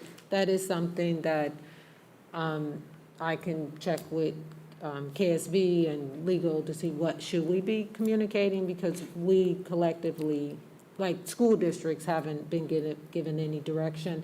I know universities are out ahead of us, so I think we're just all waiting on clarity on what we should be communicating and to whom we should be communicating that to. For example, what other programs do we have that are directly federally funded? Anything with our title dollars, so That's what I was anybody thinking. if their salary comes for that, but if those dollars would be impacted, it would definitely impact how we are delivering services. So individuals and programs could be impacted on how we're offering them. I don't know, specifically how many salaries come out of title versus the programming and support, but it would have all of our title buildings, which off the top of my head, I can't tell you how many. I think we have at least, 15 to 20. All of their budgets would be significantly impacted by that. Okay, just, one would think one would start that conversation. And if it doesn't impact, then everyone's got free. But if it does, I mean, this is the time, in my opinion, that we would have the conversation. Thank you, Mr. Lopez. Thank you, Dr. Nguyen. Ms. Humphries? So if I understand this correctly, the only thing we need to vote on is on the payout. If we're going to give a payout for 5, 3, or 2 days, if they do not use their sick days, correct? Correct, or no days. Or no payout. And I just pulled up the policy that was approved by the board, and it does specifically state they're receiving the additional 5 days. So what we were asked to bring back were the different types or the levels of payout. So that's why I brought the scenarios with the 160-40. So just want to, clarify that again. So we need to decide whether we want to vote on that tonight or at a future board meeting, correct? Correct. I mean, you can vote on it tonight, and we can bring, if you say 5 days, then we can bring back specifics around 5 days, and, which we've shared tonight. We can update you on how we are sharing the information with staff. If you vote on no days, then, I'm just doing the complete spectrum, then we would just make sure that staff knew that they would have access to 5 days, and it could roll over if they did not use it. But I also think that how much paid out will depend on what pot of money it's coming from. If we're quite confident that it's coming from a certain pot other than the other, because you said that there's additional, we're waiting for additional feedback to know if it will be covered under something different. You know, if the board requests, as part of the update in November 9th, I could work with Tracy Kaiser and our finance department, Dr. Turan, and I can bring what that would look like, and we can have discussions as well as Dr. Stubblefield and Cabinet, and bring back where that money would be coming from if we're talking ESSER, if that clarity does help the board. But one of the things I will say, because if the board is clear on where they are,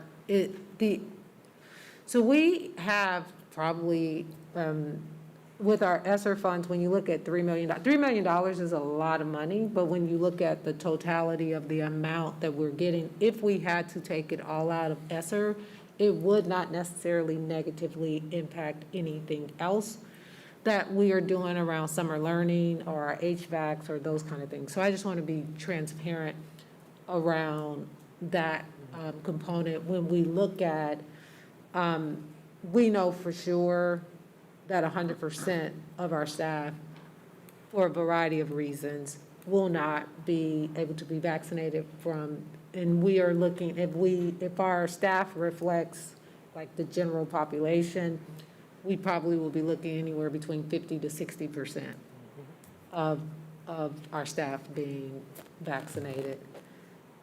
And Now, to that support- 50 or 60, some of them will use the days because they may be ill or their child, so if that helps, but worst case scenario, all of it would come out of our allocated ESSER dollars, and if not, it'll come from the KDHE grant. Those would be the two options for where it would be coming from. And to support what Dr. Stubblefield's saying, that's why we did the numbers around that 40 and 60, because just looking at the general population, we kind of saw those numbers.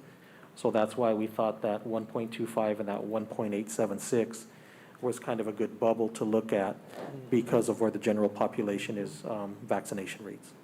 Ms. Page? Yeah, I'd like to make a motion that we pay them the 5 days or give them the option to roll them over out of the funds that were mentioned. Okay. There is a motion on the floor to allow to pay out 5 days or to roll over. Is there a second? Second. There's a second. Now I'll open the floor for questions or discussion. Just to clarify, the employees would receive the 5 days, they would receive it in their sick bucket. If they don't use it, as Dr. Stubblefield spoke to today, they would be able to be paid out at the end of the year. Yeah, we'll have a process for them to say either they want to be paid out, and if they don't request it, the days will automatically be rolled over. Out of there. Okay. Other questions? If not, there's a motion and a second on the floor, and I'll ask Ms. Smith to do a roll call vote, please. Yolanda Clark, Yolanda Clark, yes. Maxine Drew, Maxine Drew, yes. Janie Humphries, Janie Humphries, yes. Randy Lopez, Randy Lopez, yes. Wanda Brownlee Page, Wanda Brownlee Page, yes. Dr. Nguyen, Dr. Nguyen, yes. Dr. Yeager. Dr. Yeager, no. Motion carries. Thank you. Okay, thank you, Mr. Linkus. Thank you all. Next on our agenda is we are bringing back to the board the Kansas City, Kansas Public School website upgrade proposal. This has been brought to us previously. I know Mr. Birch is here to answer any questions, and we are asking for the Kansas City, Kansas Board of Education to approve the presented contract. Are there any questions or clarifications on this agenda item? not, would entertain a motion to approve the contract as presented. So moved. Second. Got a specific language on this contract, I think, for the motion. Want to make sure the motion includes the DA 146 H1. Okay. Would entertain a motion that the Kansas City, Kansas Board of Education approve the contract with the required DA 146A form attached, the selection of final site for the design, implementation, and annual software subscription for the upgrade of the district's website for the 2021-2022 school year as submitted by Edwin Birch, Executive Director of Communications and Marketing, and as recommended by Dr. Anna Stubblefield, Superintendent of Schools. So moved. Second. Moved and seconded. Questions? Yes. You only mentioned 2021, 2022, and if I looked at it correctly, there's a 5-year plan.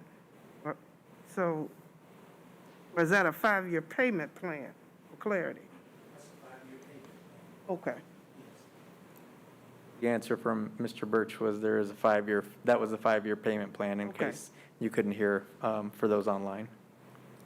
Thank you. Other questions? Ms. Smith, roll call vote, please. Yolanda Clark, Yolanda Clark, yes. Maxine Drew, Maxine Drew, yes. Janie Humphries, Janie Humphries, yes. Randy Lopez, Randy Lopez, yes. Wanda Brownlee Page, Wanda Brownlee Page, yes. Dr. Nguyen, Dr. Nguyen, yes. Dr. Yeager. Dr. Yeager, yes. Motion carries. Thank you. Next on our agenda is we are bringing back before you again, Board, the environmental scan and academic review proposal. Dr. Stubblefield, is there anything you wanted to share? No, just asking for board approval for the University of Kansas to continue and moving forward. So move. Second. Motion and a second. Any questions or discussion? Just for clarity, want to make sure I read it correctly. The total proposed cost for 5 months is $65,000, and then the added would be the wages, salary, wages, and fringe, $40,000?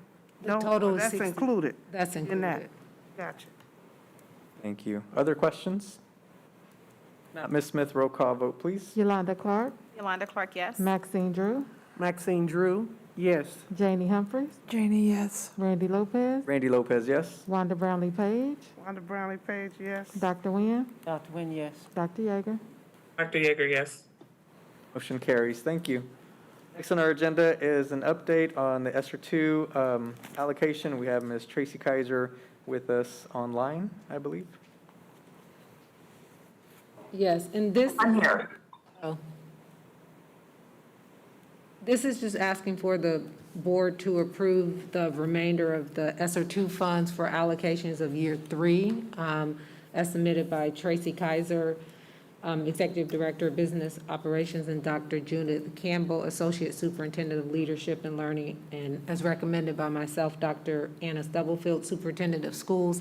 The only thing that was added into year 3 that was not previously approved by the board was the retention pay to all other employee groups of $500 for those who were not included in the group that was covered under the negotiated agreement that received a $500 pay previously.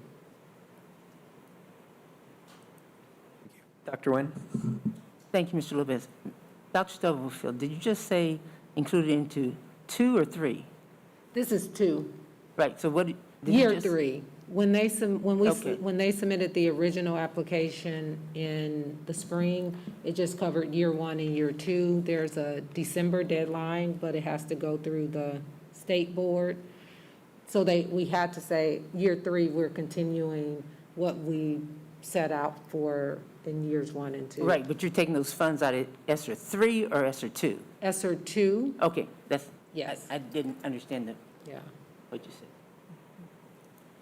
Thank you. Make a motion that we approve the ESSER 2 funds allocation for year 3 as submitted. Motion on the floor. Is there a second? Second. There's a second. Questions? Ms. Page? Yeah, is it possible, because when we were presented stuff, they didn't give a lot of detail. It was real vague. And is it possible to get some data on 1 and 2 and see? Because we were told things, but we didn't get, now, we're the board. We should know, and we don't.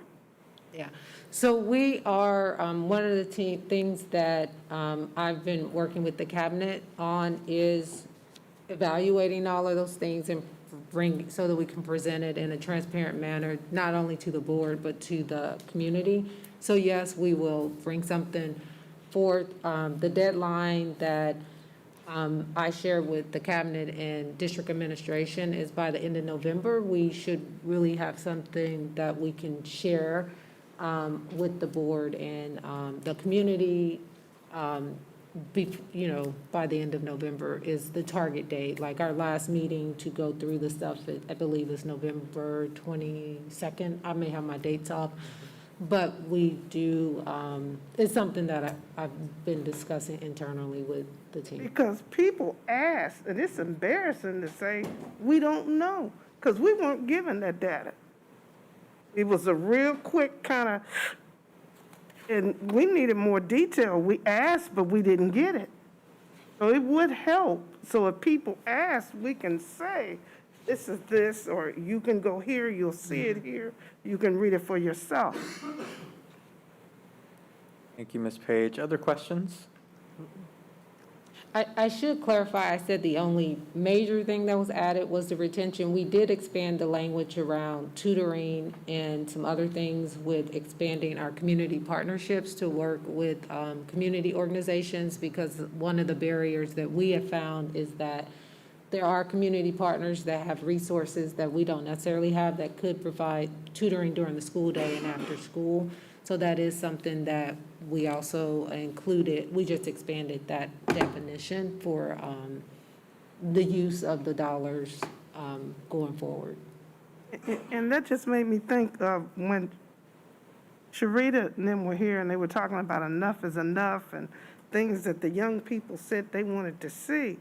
Are we going to see that come out of those ESSER funds to provide them with some of the things that they asked that would enhance them and make them feel good about themselves and add additional programming? Because it was said, and then we haven't heard anything else about it. And people are wondering, like, what's going on? Are they really going to use that for that? And it's supposed to be for the kids. We want to make sure that it does go for the children. And we provide them with whatever they need to help them adjust and to get better academically. Thank you, Ms. Page. No further questions. Ms. Smith, roll call vote, please. Yolanda Clark, Yolanda Clark, yes. Maxine Drew, Maxine Drew, yes. Janie Humphries, Janie, yes. Randy Lopez, Randy Lopez, yes. Wanda Brownlee Page, Wanda Brownlee Page, yes. Dr. Nguyen, Dr. Nguyen, yes. Dr. Yeager. Dr. Yeager, yes. Motion carries. Thank you.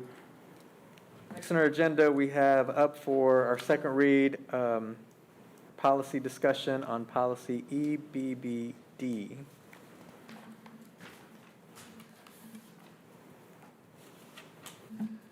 Are there any questions about policy EBBD? Well, can Greg explain it, please? Yeah, so policy EBBD and policy EBB, I think it's F is the next one.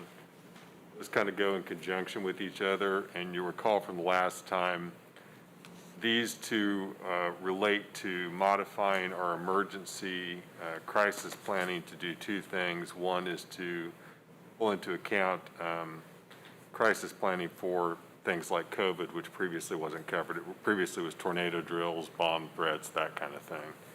The second thing it does is it modifies those two documents to make it clear that those crisis plans are not public records. They're not going to be something that's going to be shared publicly with the board as they're developed.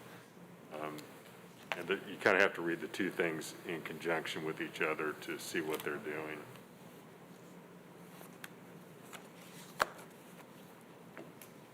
And that's all these two are supposed to be doing. We're kind of cleaning up some language from the old KASB policy on these two, making them read together better.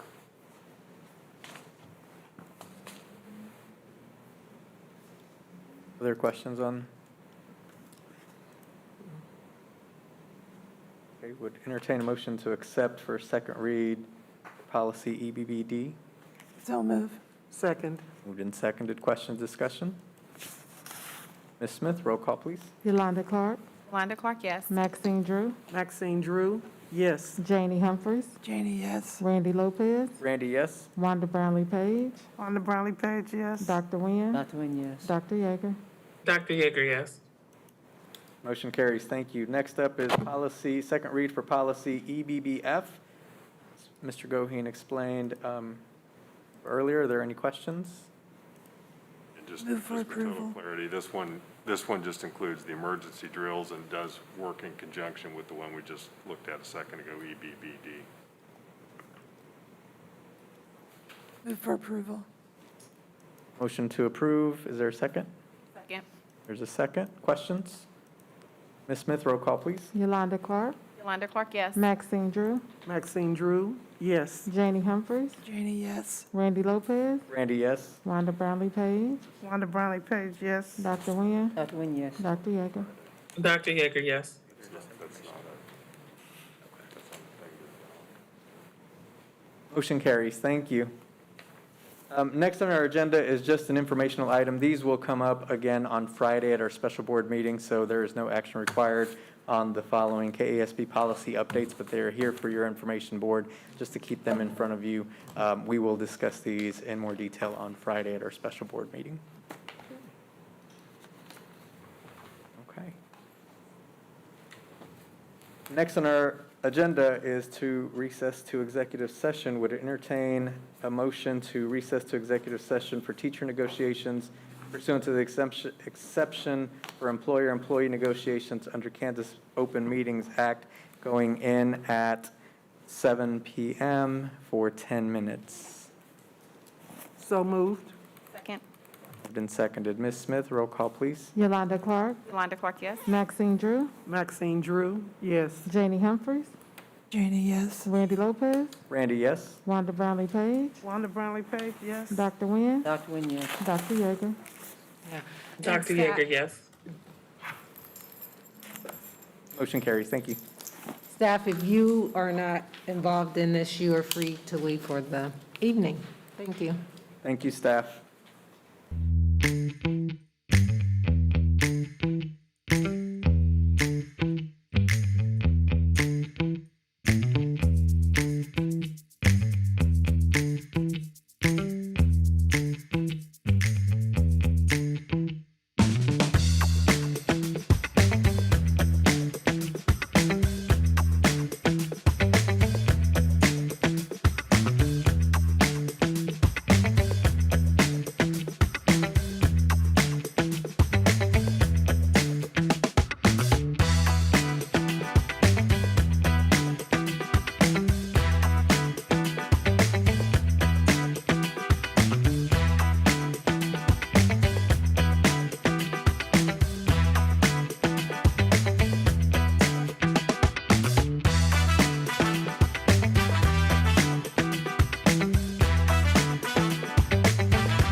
come back in open session, please? So moved. Second. Moved and seconded, Ms. Smith? Yolanda Clark, Yolanda Clark, yes. Maxine Drew, Maxine Drew, yes. Janie Humphries, Randy Lopez, Randy, yes? Wanda Brownlee Page, Dr. Nguyen, Dr. Nguyen, yes. Dr. Yeager. Back in open session. Motion to go back into executive session for 5 more minutes at 7:13. Moved. Second. Ms. Smith? Yolanda Clark, Yolanda Clark, yes. Maxine Drew, Maxine Drew, yes. Janie Humphries, Randy Lopez, Randy, yes? Wanda Brownlee Page, Dr. Nguyen, Nguyen, yes. Dr. Yeager. Thank you.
Motion to come back into open session.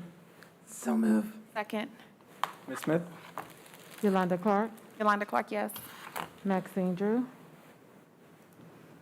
Janie Humphries, Yes.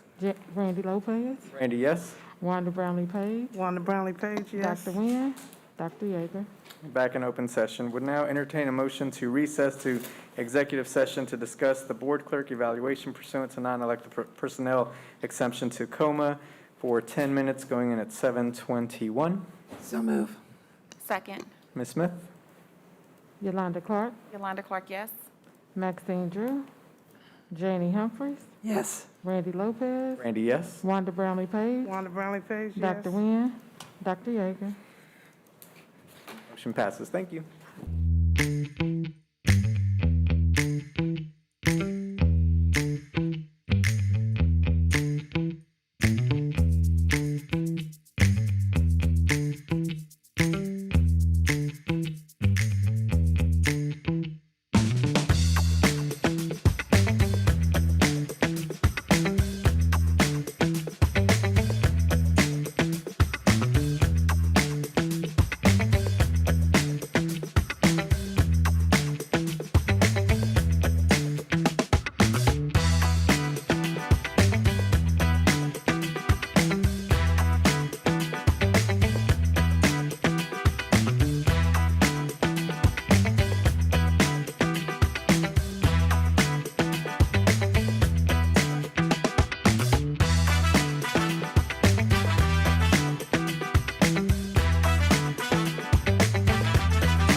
motion to come back into open session, please. So move. Second. Ms. Smith? Yolanda Clark, Yolanda Clark, yes. Maxine Drew, Maxine Drew, yes. Janie Humphries, Janie, yes. Randy Lopez, Randy, yes. Wanda Brownlee Page, Dr. Nguyen, Dr. Yeager. Thank you. We're back in open session. We'll now entertain a motion to recess to executive session to discuss the superintendent evaluation pursuant to non-elected personnel exemption to coma for 10 minutes going in at 7:39. So move. Second. Ms. Smith? Yolanda Clark, Yolanda Clark, yes. Maxine Drew, Maxine Drew, yes. Janie Humphries, Yes. Randy Lopez, Randy, yes. Wanda Brownlee Page, Dr. Nguyen, Dr. Yeager. Thank you. Thank you.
Return to open session, please. So moved. Second. Ms. Smith?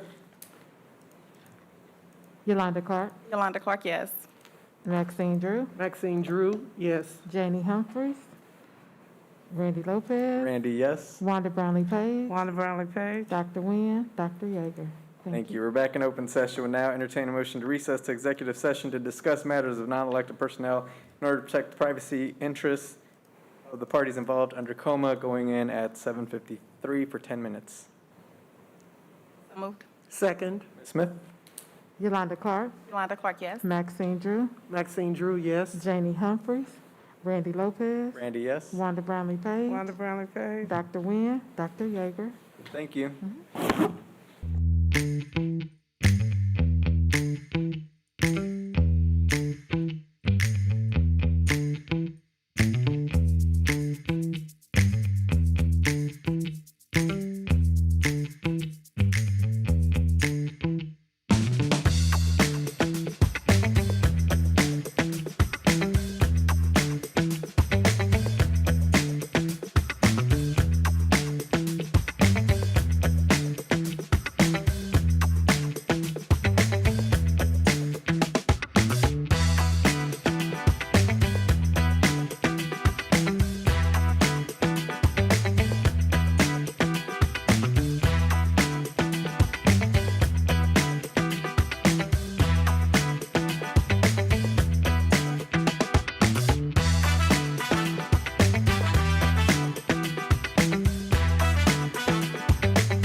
session, please.